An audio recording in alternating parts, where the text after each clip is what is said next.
ওইটাই তো জরিমানা করছে।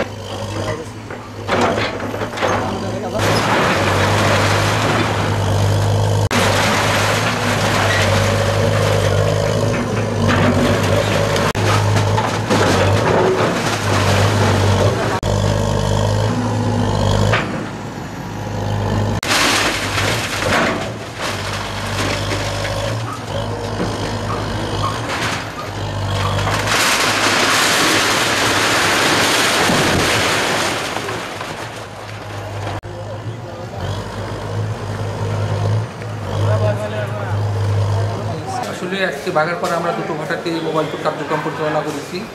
এখানে শিকদার ব্রিক্স এখানে আমরা অভিযোগ দায়ের করেছিলাম। বিচারক মহোদয় ওখানে 2 লক্ষ টাকা জরিমানা করেছেন। ওখান থেকে আমরা গেলাম 5 স্টার ব্রিক্স, যেখানে বিস্তর অভিযোগ ধান খেতের মাঝে অবস্থিত। তো ঘাটার আমরা 3 মিনিট নিয়েছি। আমাদের কার্যক্রম আজকের মতো আমরা শেষ করেছি।